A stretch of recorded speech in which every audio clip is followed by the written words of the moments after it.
तो आइए बच्चों, अगले वीडियो में हम बात करते हैं अब एक संकर संकरण पर आधारित दो नियमों को, जिसके द्वारा हम समझेंगे कि एक संकर संकरण प्रयोग के परिणाम इनके द्वारा समझे जा सकते हैं। तो सबसे पहला नियम आता है प्रभाविता का नियम। प्रभाविता का नियम एक संकर संकरण की पुष्टि इस प्रकार करता है कि एक जोड़ी विपर्यासी लक्षण वाले पौधों का संकरण कराने पर, बताया था मैंने एक संकर संकरण में आपको कि एक जोड़ी विपर्यासी लक्षणों या लक्षण वाले पौधे का संकरण कराने पर F1 पीढ़ी में एक ही लक्षण प्रकट होता है, जो कि अभी या मैंने एक संकर संकरण में आपको बताया था। लक्षण आपने लिया था पादप की लंबाई, उसके विपर्यासी स्वरूप क्या थे? दो। जैसे मान लीजिए पादप की लंबाई आपने लिए, तो पादप की लंबाई में विपर्यासी स्वरूप होते हैं। एक होता है कैपिटल डबल टी, ये तो हो गया आपका प्रभावी, और एक हो गया आपके स्मॉल डबल टी, हो गया आपके अप्रभावी। तो F1 एक जोड़ी विपर्यासी लक्षणों वाले पौधों का संकरण कराने पर, एक जोड़ी लक्षण एक है परंतु एक जोड़ी विपर्यासी लक्षण, ये रे विपर्यासी लक्षण, एक लंबा एक बौना, ये तो हो गया आपके लंबा, ये हो गया आपके बौना, ये शुद्ध लंबा है, ये शुद्ध बौना है। कंडीशन यही है, ठीक है। संकरण कराने पर F1 पीढ़ी में एक ही लक्षण प्रकट होगा, यानी इसमें अप्रभावी प्रकट नहीं हुआ। मैंने एक संकर संकट में आपको बता दिया, उसे हम क्या कहेंगे? प्रभावी लक्षण कहते हैं। जो लक्षण F1 पीढ़ी में प्रकट नहीं होते हैं उनको अप्रभावी लक्षण कहते हैं। इसे ही हम क्या कहेंगे? प्रभाविता का नियम। देखिए आप, मैंने समझाया था आपको एक संकर संकट, इसके युग्मक बनाए आपने, इसके बना लिए युग्मक। अब देखिए एक जोड़ी विपर्यासी लक्षण, ये रहे एक जोड़ी, दो दो के एक लंबा एक बौना, इनमें संकरण कराया आपने। देखिए इधर इनका संकरण हम करा देते हैं। संकरण में देखिए इस कैपिटल टी प्रभावी का इस स्मॉल टी अप्रभावी से कराने पर क्या होगा? आपको कैपिटल टी स्मॉल टी प्राप्त हुआ। फिर इस कैपिटल टी का इस स्मॉल टी से आपने फिर वापस संकरण कराया, कैपिटल टी स्मॉल टी। अब इस एक का इन दोनों स्मॉल से संकरण हो गया। अब इन दोनों स्मॉल यानी कि शुद्ध होने का इस कैपिटल टी से कराएंगे, इसका इससे फिर भी क्या आएगा? कैपिटल टी, इसका इससे कैपिटल टी स्मॉल टी।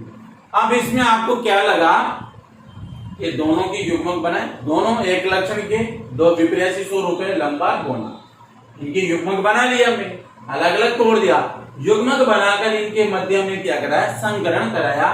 तो संकरण कराने पर आपको कौन सी पीढ़ी प्राप्त हुई? F1 पीढ़ी प्राप्त हुई। अब इस F1 पीढ़ी के अंदर सभी पौधे क्या हैं?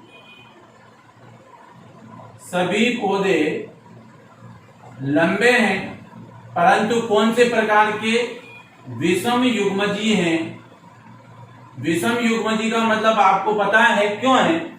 क्योंकि विषम का मतलब समान नहीं है, एक प्रभावी है तो दूसरा अप्रभावी, तो सभी संतति यानी चारों संतति पौधे आपको विषम युग्मजीय लंबे प्राप्त होते हैं। तो हमने यहाँ पर कहा था कि जो लक्षण प्रकट हो जाता है वो तो प्रभावी है, और जो प्रकट नहीं होता है उसको अप्रभावी कहते हैं, इसलिए इसको प्रभाविता का नियम कहते हैं। क्यों? क्योंकि प्रभावी लक्षण अप्रभावी को प्रकट नहीं होने देता, इसलिए इसको प्रभाविता का नियम भी कहा जाता है। समझ में आ गया होगा आपको। वैसे इसमें जीन प्ररूप और लक्षण प्ररूप अनुपात वही प्राप्त होगा, 1:1:1:1:1।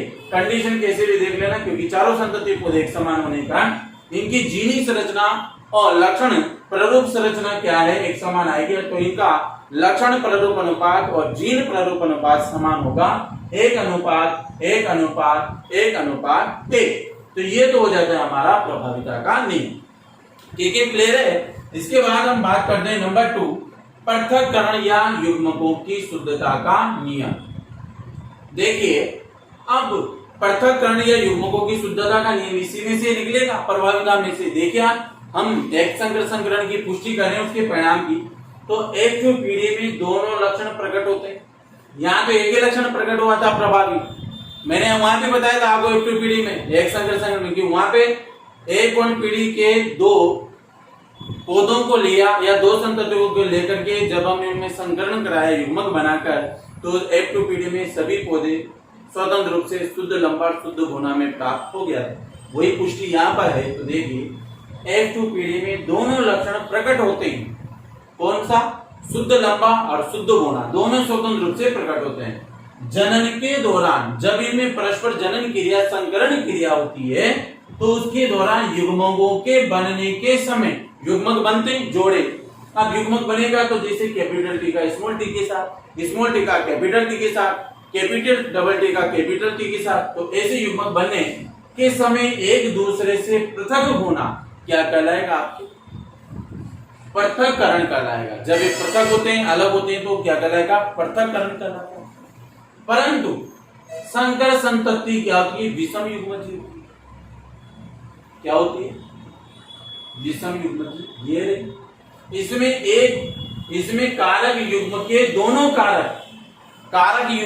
दोनों कारक एक साथ रहते हैं, यानी कि कैपिटल के साथ स्मॉल भी रहता है, यानी प्रभावी के साथ अप्रभावी लक्षण एक साथ रहते हैं। लेकिन युग्मक निर्माण के समय एक युग्मक में एक ही कारक उपस्थित होता है। जब इनके युग्मक बनेंगे संकरण के दौरान, तो एक कारक में एक ही युग्मक क्या होगा?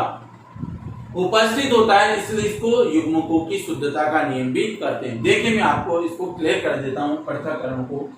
यहां से आपको इस F1PD की किन्हीं दो संततियों को लेना है। मैंने लिया इस प्रकार से दो संततियां मैंने ले ली F1PD की, ठीक है। ये पहले भी क्लियर कर दिया मैंने आपको। इनके युग्मक बनाए आपने, ये स्वतंत्र रूप से युग्मक कैपिटल टी स्मॉल टी, इसके बनाने कैपिटल टी स्मॉल टी, बन गए युग्मक। अब इनके मध्य आपको क्या कराना है? संकरण कराना है। अब देखिए यहाँ पर F2PD में दोनों लक्षण प्रकट होंगे, लंबा भी और बोना भी। जनन के दौरान युग्मकों के बनने के समय एक दूसरे से क्या होते हैं? पृथक हो जाते हैं। जब युग्मक बनते हैं तो स्वतंत्र रूप से कैपिटल ये युग्मक बन गए विषम युग्मजी के, तो ये क्या होंगे? स्वतंत्र रूप से अलग हुए कि नहीं? युग्मकों के बनने के समय एक दूसरे से पृथक होना, पृथक्करण कराता, ये हो गया अलग, तो पृथक्करण हो गया, वो आगे नहीं। इसके बाद संकर संतति विषम युग्मजी होती है। ये भी संकर संतति विषम युग्मजी है। इसमें एक कारक युग्म के दोनों कारक एक साथ रहते हैं, लेकिन युग्म के निर्माण के समय एक युग्मक में एक ही कारक उपस्थित होता है। देखिए एक कारक उपस्थित है, एक कारक है, एक कारक है। अब देखिए इसलिए ने युग्मकों की शुद्धता का इस कैपिटल टी का इस कैपिटल टी के साथ हम संकलन करेंगे, तो क्या आएगा? कैपिटल डबल टी आया। फिर इस कैपिटल टी का इस स्मॉल टी के साथ कैपिटल टी और स्मॉल टी आ गया। अब इसका इन दोनों के साथ हो गया। अब इसका इसके साथ कैपिटल टी स्मॉल टी, फिर इसका इसके साथ स्मॉल डबल टी। अब पृथक्करण हुआ कि नहीं हुआ? यहां पे देखिए 25% आपके शुद्ध लंबे पौधे प्राप्त हो गए आपको, और ये यहां पर आपको 50% विषम युग्मजी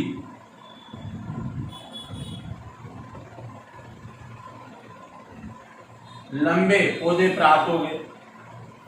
यहां पर आपके 25% शुद्ध होने पौधे प्राप्त हो गए। इस प्रकार से हम कह सकते हैं कि जब F1PD के किन्हीं दो विषम युग्मजी पौधों को आपस में लेकर उनके मध्य जब संकरण कराया जाता है, तो दोनों कारक दोनों स्वतंत्र रूप से पृथक ही तो हो करके अपने स्वतंत्र रूप से शुद्ध लक्षणों का चयन करके या शुद्ध लक्षणों को प्रकट करते हैं। तो यहाँ देखिए F2PD आपको ये प्राप्त हो गई। ये है आपके F2PD। अब इस F2PD में शुद्ध लंबा कितना? 25। विषम युग्मजी शुद्ध लंबे कितने? 50। और शुद्ध बड़ा कितना है? 25%। तो इसमें आपको पता लगा कि स्वतंत्र रूप से प्रत्येक लक्षण ने अपने वंशागति का अध्ययन करने को मेंडल को मिला, अर्थात F2PD में प्रत्येक लक्षण स्वतंत्र रूप से मेंडल को प्राप्त हो गया। तो इसमें फिनोटाइप का मतलब है लक्षण प्ररूप अनुपात। फिनोटाइप आपको कितना प्राप्त हुआ बताइए? यानी कि आपको हुआ 2 और 1 3, 3:1 तो आपको लक्षण प्ररूप अनुपात, क्योंकि ये भी लंबे में ये भी लंबे में गिना जाएगा। और जीनोटाइप आपको कितना प्राप्त हुआ, 2 शुद्ध लंबा कितना है 1, फिर विषम युग्म जी अशुद्ध लंबे कितने 2, शुद्ध होना कितना है 1, तो 1:2:1 आपको प्राप्त होता है।